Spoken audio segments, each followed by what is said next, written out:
I was a lifelong, diehard Philadelphia Eagles fan. I grew up in New York City in the 80s and 90s. How could this possibly be? Well, as you guys know, my sports hero happens to be my dad, who is New York City's biggest Boston Red Sox fan.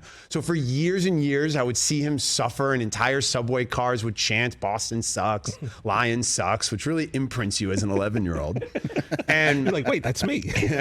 And I saw him, get 4 World Series. So I idolized my dad. So I fell in love with the Philadelphia Eagles. When Randall Cunningham was comeback player of the year. He had a devastating injury early in his career, missed like a whole season, came back the next year. I think it was a Monday night game in 92 or something. It's both teams, the Cowboys and the Eagles, are 4-0 on Monday Night Football, and the Eagles go down into Dallas and they put on a show. They're wearing the clean whites. Randall goes for a touchdown the first drive. They end up on the cover of Sports Illustrated the next week, 5-0. I'm like, this is my team. So I stuck with the Eagles. I loved them growing up. I got to see some great football. Sadly, I went to the last game at the Vet where Joe Jaravisha scored 2 touchdowns and Ja Rule got booed at halftime. Ja, baby. That was awful. And they lost all those NFC title games, but I stuck with them.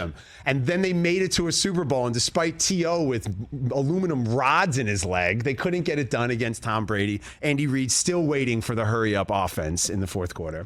So I stuck with it for years, and then I went to a Monday Night Football game in 2000, I want to say 14 or 15, down in Philadelphia. And I've told this story before. It felt like I was on the set of Mad Max.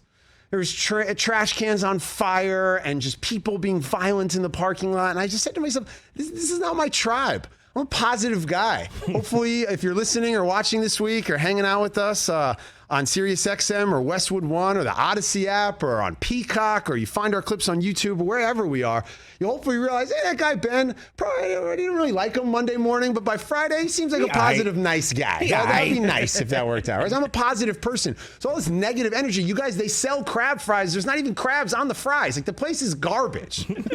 So I denounced my fandom to the Philadelphia Eagles. I went out to the beach. I had a seance. I went in the water. It was a whole thing. I wept. It was really a lot. Wow. And signed up for the Rams. First play in LA after 20 years in St. Louis, some schmendrake from the Cowboys runs it back to the house for a touchdown. And I was like, okay, I'm getting in for rock bottom, right? The first play back in LA in the Coliseum after 20 years, the first play, the guy runs it back for a touchdown, right? That's rock bottom, right? Jeff Fisher saying we're going not 8-8, not 9-7 or whatever on Hard Knocks. And they go 4-12. That was all right. So I feel like I got it. He was bad. And then the Eagles go on to win a Super Bowl. Oh my God, what an opportunity to bail from this plan, this disastrous soul change. I don't know to tell anybody about this. I went out to the beach, but nobody else.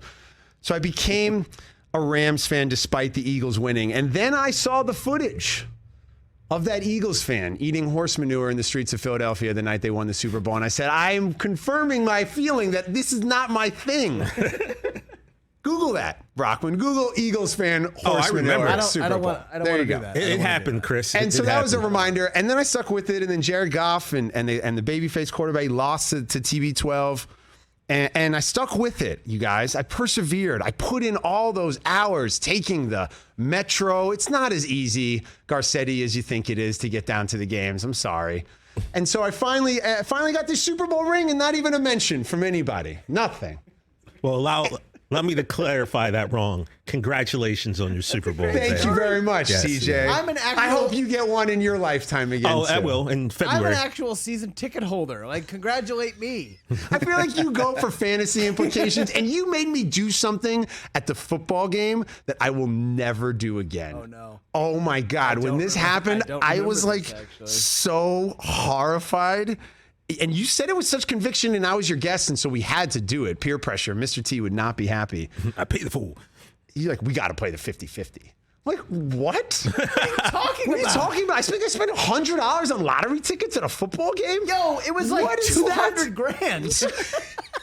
He has an addiction, Ben. You got to play the 50-50, bro. Hey, give me $100. Venmo me. Oh, what?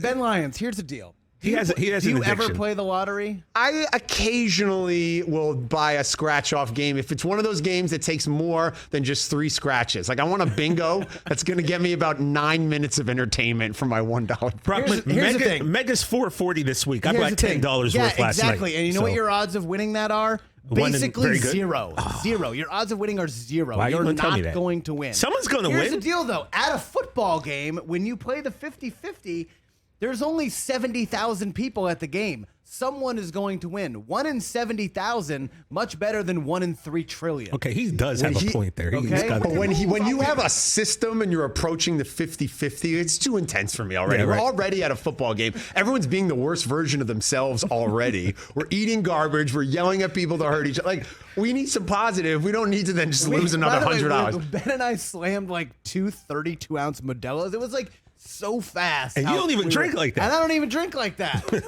Oh, that's why you did the 50-50? You're blaming it on the Modelo's? No. Possible. It's possible. Are you going to do it again this year? You're going to go back to SoFi and you're gonna watch the Opening defending night, I'm champs gonna try get and the defend? Banner night. Let's go. love it. That's going to be a big and one. He won't Buffalo's see in the place the town. rest of the Let's season. go. He's going to sell his tickets. But I joke about my own experience as a Rams fan and the lack of respect that I've gotten from this crew of derelicts. But I think that's actually the sentiment around the sport and around the league. Nobody is really talking like you have to go through LA in order to get to the Super Bowl. Everybody's, talking about a million other storylines and moves and trades and people who haven't moved. And we'll get into all that this week. I want to get into Russ and Denver and a lot of stuff. But nobody's talking about the Rams and how good they are and how they've been knocking at the door pretty much every year since they've been here. And I'm fired up for them to repeat. I think they are going to repeat. And I think that, it's about time that people start talking about the Rams as we head into this football season. Wait, you just called a repeat? Yeah, You're right calling here. Your shot right Yep, now. the way that Rich calls World Series games in June, I'm calling Super Bowl games in July. Wow, the Rams are, let's see, 1, 2, 3, 4, 5, 6th betting favorite right now, 12-1. Okay, that tells you everything you need to know. First of all, Vegas always puts the LA teams a little higher up than they should be because they know guys like Jay take the Maserati out to Vegas and they put money in, right? But then they're 6th now?